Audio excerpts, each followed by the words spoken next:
Assalamu alaikum to all my beautiful students. So welcome back to your own channel. So today we are going to start our new topic of nucleic acid. आज हम nucleic acid के बारे में जानेंगे detail में कि किस तरह से इसकी डिस्कवरी हुई है, वो कौन कौन से साइंटिस्ट हैं जिन्होंने कंट्रीब्यूट किया है इसकी डिस्कवरी में, और किस किस तरह कितने टाइम बाद जाके क्या क्या चीज़ें इसकी सामने आई हैं. ठीक है. Whenever we talk about nucleic acid, so generally we talk about two things. One is DNA, deoxyribonucleic acid, and second one is RNA, ribonucleic acid. ठीक. तो न्यूक्लिक एसिड वो जो हमें अपने पेरेंट्स से मिलाती भी है, ठीक है, और न्यूक्लिक एसिड वो जो हमें यूनिक भी बनाती है. पेरेंट्स से मिलाती है इस तरह जिस तरह बहुत से लोग की शक्लें मिलती हैं उनके पेरेंट्स से, बहुत सारी आदतें मिलती हैं जेनेटिकली अपने पेरेंट्स से. ठीक है. बहुत सारी ऐसी चीज़ें होती हैं पेरेंट्स की जो उनके बच्चों के अंदर भी पाई जाती हैं. उनकी आदतें, कुछ उनकी खुसूसियात कुछ ऐसी होती हैं. और न्यूक्लिक एसिड वो जो हमें अपने आप में ही यूनिक भी बनाती है पूरी दुनिया में. ठीक है. जैसे कि आपको पता है कि हर इंसान अपने आप में एक यूनिक इंसान है. ठीक है.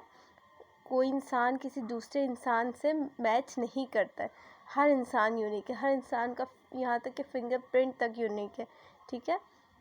तो न्यूक्लिक एसिड वो जो हमें अपने पेरेंट्स से मिलाती भी है, और न्यूक्लिक एसिड वो जो हमें दुनिया में यूनिक भी बनाती है. ठीक है. तो जब मैं डीएनए और आरएनए की बात करूं तो एवोल्यूशन के दौरान जो सबसे पहली डिस्कवरी हुई थी वो आरएनए की हुई थी. ठीक है. डीएनए की बाद में हुई थी, लेकिन जो सबसे ज़्यादा स्टेबल है वो डीएनए है. डीएनए के बारे में आज हम कंप्लीट जानेंगे कि इसकी डिस्कवरी किस तरह हुई है. ठीक है. तो सबसे पहले 1869 में डीएनए की जो डिस्कवरी स्टार्ट हुई थी होना, डीएनए की डिस्कवरी स्टार्ट हुई थी, तो ये एक्सीडेंटली हो गया था. ठीक है. तो मैं इसको एक्सीडेंटली क्यों कह रही हूँ, क्योंकि किसी साइंटिस्ट ने इसकी डिस्कवरी में काम नहीं किया था स्पेसिफिकली कि हमें डीएनए या न्यूक्लिक एसिड क्या है क्या नहीं है इस पर हमें काम करना है, रिसर्च करनी है, ऐसा कुछ नहीं हुआ था. ये एक्सीडेंटली डिस्कवर हो गया था. कैसे हुआ था? 1869 में एक साइंटिस्ट थे, फ्रेडरिक मिशर. तो वो जो साइंटिस्ट थे ना, वो क्या कर रहे थे, वो WBCs को स्टडी कर रहे थे.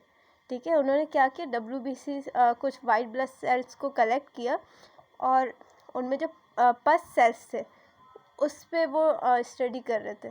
ठीक है. पस सेल्स यूजुअली जो चोट वगैरह में पस पड़ जाती है ना, वो वाला पस. तो पस सेल्स होते क्या है, डेड WBCs को कहते हैं पस सेल्स. ठीक है. तो उन्होंने क्या किया, वाइट ब्लड सेल को कलेक्ट किया, और उसके अंदर जो पस सेल्स हैं यानी कि डेड WBCs है उस पर वो स्टडी कर रहे थे. फिर स्टडी के दौरान उनको उस पस सेल के अंदर से एक चीज़ मिली जो कि हाईली इन फॉस्फोरस है. तो क्या हुआ, एक्सीडेंटली वो उस पस सेल को स्टडी कर रहे थे, और पस सेल के अंदर से उनको एक ऐसा सब्सटेंस मिला जिसमें न्यूक्लियन है, और वो क्या है, हाईली फॉस्फोरस है. ठीक है. तो ये एक्सीडेंटली इस तरह से डिस्कवर हुआ था. तब तक किसी को नहीं पता था कि क्या है क्या नहीं है. सिर्फ इतना उनको पता चला था कि पस सेल के अंदर से सिर्फ एक सब्सटेंस मिला है जो हाईली इन फॉस्फोरस है. तो उसका नाम क्या रख दिया गया, न्यूक्लियन रख दिया गया. ठीक है. उसका नाम क्या रखा गया, न्यूक्लियन रखा गया. फिर उसके 20 साल बाद, 20 साल तक उस पर कोई रिसर्च नहीं हुई, कोई काम नहीं हुआ, क्योंकि उस टाइम टेक्नोलॉजी इतनी एडवांस नहीं थी जैसे कि आज है. तो 20 साल तक कोई उस पर रिसर्च नहीं हुई. ठीक है. 20 साल बाद 1889 में एक और साइंटिस्ट थे जिनका नाम था रिचर्ड ऑल्टमैन. ठीक है. अब जो रिचर्ड ऑल्टमैन थे ना हमारे, तो उन्होंने क्या किया, उन्होंने फिर फर्दर और रिसर्च की उस न्यूक्लियन पे, और उनको ये पता चला कि ये जो न्यूक्लियन है ना, ये एसिडिक इन नेचर है. ठीक है. ये जो न्यूक्लियन है ये क्या है, एसिडिक इन नेचर है. फिर इसका नाम चेंज करके क्या रख दिया गया, न्यूक्लिक एसिड रख दिया गया. ठीक है. तब ये पता चला लोगों को कि ये क्या है, एसिडिक इन नेचर है, इसलिए उसका नाम क्या पड़ गया, न्यूक्लिक एसिड पड़ गया. फिर 1953 में फर्दर उस पर और रिसर्चेस की गई, बहुत सारे एक्सरे लिए गए उसके, बहुत मेहनत के बाद, बहुत रिसर्च के बाद 2 साइंटिस्ट थे हमारे, एक थे हमारे मॉरिक विल्किंस और दूसरे थे हमारे रोजलैंड फ्रैंकलिन। ठीक है, तो ये जो 2 साइंटिस्ट थे ना, इन्होंने बहुत मेहनत की। यहाँ पे स्टोरी में एक ट्विस्ट है। तो ये जो 2 साइंटिस्ट थे, इन्होंने बहुत मेहनत की, बहुत रिसर्चेस किए, बहुत सारे एक्सरे लिए, उसके बाद कहीं जाके इन्होंने डीएनए का स्ट्रक्चर पता किया कि इसका स्ट्रक्चर कैसा होना चाहिए। ठीक है, अब तक हमें क्या पता था कि ये हाइड्रोजन फॉस्फोरस है, न्यूक्लिक बहुत ये क्या है, एसिडिक इन नेचर है, जिसकी वजह से इसका नाम न्यूक्लिक एसिड रख दिया गया। हमें इसके बारे में और कुछ नहीं पता था। तो ये जो 2 साइंटिस्ट थे, इन्होंने बहुत मेहनत की, बहुत से एक्सरेस लिए, उसके बाद जाके कुछ इसका जो स्ट्रक्चर है उसको पता करने में ये कामयाब हुए। लेकिन जैसे फिल्मों में दिखाया जाता है ना कि बहुत ज़्यादा एक्साइटमेंट की वजह से रिपोर्ट्स अपनी लैब में भूल जाते हैं, और दूसरे साइंटिस्ट जो फिर होते हैं इनके पीछे फिराक में होते हैं कि रिपोर्ट्स चुरा लें। बिल्कुल सेम एज इट इज़ यही स्टोरी इनके साथ भी हुई थी। ये जो दोनों साइंटिस्ट थे, मॉरिक विल्किंस और रोजलैंड फ्रैंकलिन, इन दोनों ने बहुत मेहनत की। बहुत मेहनत करने के बाद इसका जो डीएनए का स्ट्रक्चर इन्होंने पता कर लिया था, और जिस दिन इनको अपनी रिपोर्ट दिखानी थी, वो अपनी रिपोर्ट अपने लैब में ही भूल गए थे। ठीक है, और पीछे से जो दूसरे जो साइंटिस्ट ने बंदे छोड़े हुए थे, उन्होंने इनकी रिपोर्ट चुरा ली थी। चुरा के इन दोनों साइंटिस्ट को दे दी थी, जेम्स वाटसन को और फ्रांसिस क्रिक को। इन दोनों साइंटिस्ट को ये रिपोर्ट मिल गई थी, और इन दोनों साइंटिस्ट ने इनकी एक्सपेरिमेंट की गई रिपोर्ट को अपनी रिपोर्ट कह के सबके सामने उन्होंने दिखा दिया था। ठीक है, और इन दोनों को इस डीएनए का स्ट्रक्चर मालूम करने के लिए इन दोनों को नोबेल प्राइज़ भी मिला था। लेकिन असल में जो सारी मेहनत की थी वो मॉरिक विल्किंस ने और रोजलैंड फ्रैंकलिन ने की थी।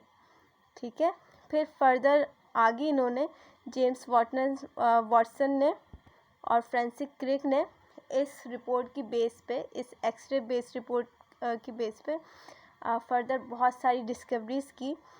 लेकिन जो एक मेन पॉइंट था, जो स्ट्रक्चर था डीएनए का, वो तो इन दोनों साइंटिस्ट ने ही इसका स्ट्रक्चर मालूम किया था ना, मॉरिक विल्किंस ने और रोजलैंड फ्रैंकलिन ने।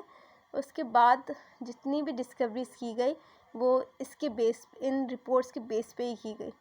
ठीक है, फिर आगे चलते हैं। अब डीएनए का स्ट्रक्चर कैसा होता है, स्ट्रक्चर ऑफ डीएनए क्या है, कौन कौन सी चीज़ें शामिल होती है इसमें। तो डीएनए क्या है, लॉन्ग पॉलीमर डीऑक्सीराइबोज न्यूक्लियोटाइड है। ठीक है, जिसको हम क्या कहते हैं, पॉलीन्यूक्लियोटाइड चेन हम इसको कहते हैं। कितने कंपोनेंट का बना होता है, ये 3 कंपोनेंट का बना हुआ है। ठीक है, शुगर है इसमें, नाइट्रोजनस बेस है, और क्या है, फॉस्फेट है। ये 3 चीज़ें मिलके क्या बनाती हैं, डीएनए का स्ट्रक्चर बनाती हैं। ठीक है, तो ये 3 कंपोनेंट मिलके क्या बनाते हैं, डीएनए का स्ट्रक्चर। ये शुगर है, ये नाइट्रोजनस बेस है, और क्या है, ये फॉस्फेट है। ठीक है, अब इसके अंदर शुगर में कार्बन के 5 एटम्स हैं हमारे पास। कार्बन के कितने एटम्स हैं यहाँ पे, हमारे पास 5 एटम्स हैं। तो इस वजह से हम क्या कहते हैं, शुगर को पेंटोज शुगर भी कहते हैं, क्योंकि यहाँ पे इसके पास कार्बन के 5 एटम्स है। ठीक है, नंबर 1 पे क्या है, नाइट्रोजनस बेस है। ठीक, और नंबर 5 पे क्या है, फॉस्फेट है इसके साथ। और इसमें क्या है, ये कौन सी शुगर है, इस शुगर में कार्बन के 5 एटम्स अटैच हैं। तो आज के टॉपिक में न्यूक्लिक एसिड की कुछ बेसिक सी इन्फॉर्मेशन मैंने आपको समझाने की कोशिश की है। यूजुअली ये जो चैप्टर है बायोमॉलिक्यूल्स का, ये बच्चों को बहुत मुश्किल लगता है। ये जो टॉपिक्स होते हैं न्यूक्लिक एसिड और अमीनो एसिड्स वगैरह, तो ये बच्चों को बहुत मुश्किल लग रहे होते हैं। तो मैंने बहुत अपनी तरफ से इसको इजी करके समझाने की कोशिश की है। इंसान के लिए कोई भी चीज़ समझना या कोई भी काम करना मुश्किल नहीं होता, सिर्फ उसके अंदर उस चीज़ को करने की चाहत होनी चाहिए, ख्वाहिश होनी चाहिए कि मैं इस चीज़ को कर सकती हूँ या मैं इस चीज़ को कर सकता हूँ। और उसके लिए सब कुछ, सारी चीज़ें आसान पे आसान होती चली जाती है। ठीक है, तो अगर आपको ये लेक्चर अच्छा लगा, समझ में आया, तो उसको लाइक करें, शेयर करें और सब्सक्राइब करें चैनल को। अल्लाह हाफ़िज़।